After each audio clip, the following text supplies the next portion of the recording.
Hello friends, I am Dr. Rohit Kaushal, Senior Consultant, Department of Urology, Robotics and Kidney Transplant. So today we'll be discussing about a very common problem which is of enlarged prostate or BPH.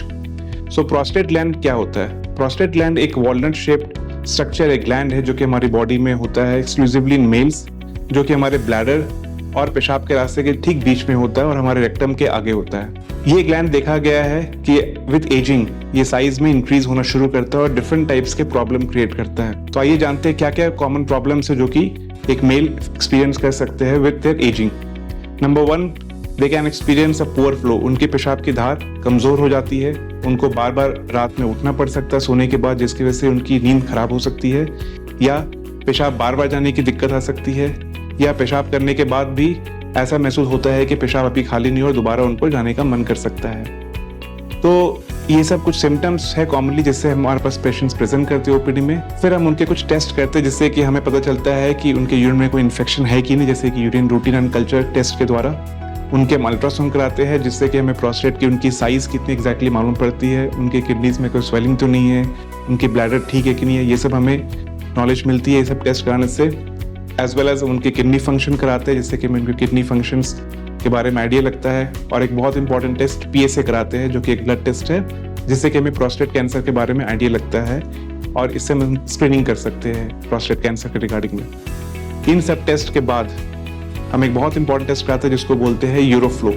इस test के माध्यम से हमें उनकी exactly urine flow पता चलता है कि उनकी फ्लो कितनी अच्छी है या कितनी खराब हो चुकी है बिकॉज ऑफ प्रोस्टेटिक एनलार्जमेंट, और जिस पर हमारे ट्रीटमेंट काफी हद तक निर्भर करता है। जब हम एक बार पेशेंट्स को डायग्नोज कर लेते हैं with the problem of enlarge prostate, हम उन्हें first and foremost lifestyle changes बताते हैं जिसमें कि उनकी फ्लूइड रिस्ट्रिक्शंस एडवाइस करते हैं, फिजिकल एक्टिविटी एडवाइस करते हैं। सेकेंडली, कुछ प्लांट एक्सट्रैक्ट्स एडवाइस करते हैं उन पेशेंट्स को जिनके सिम्टम्स माइल्ड है।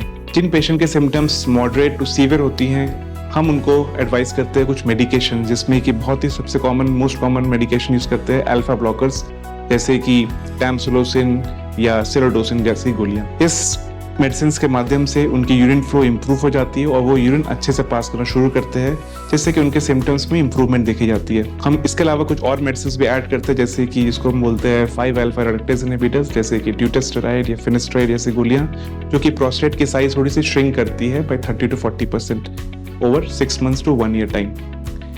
जो पेशेंट्स इन मेडिसिन के बावजूद भी इंप्रूवमेंट नहीं पाते हैं, हम उनको कुछ और मेडिसिन ऐड करते हैं जैसे कभी कभी एंटीकोलिनर्जिक्स ऐड करते हैं या PD5 इनहिबिटर जैसे कि टैडलेफिल जैसी गोलियां भी ऐड करते हैं, जिसके कि देखा गया है ऐड करने से उनकी यूरिन फ्लो इंप्रूव हो सकती है।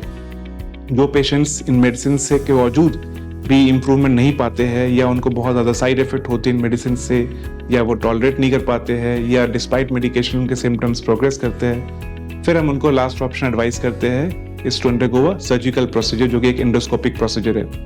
जिन पेशेंट्स के ग्लैंड्स बड़े होते हैं जैसे कि मोर देन 100 ग्राम्स, फिर उनको हम ऑफर करते हैं to undergo a surgical procedure known as a prostatectomy, जो कि डिफरेंट अप्रोचेस से की जा सकती है, आइदर ओपन सर्जरी और लैप्रोस्कोपिक या robotic surgery. So friends, if any one of you or your family member is suffering from any type of prostatic problem, please do meet your urologist at the earliest to save their kidney and the bladder.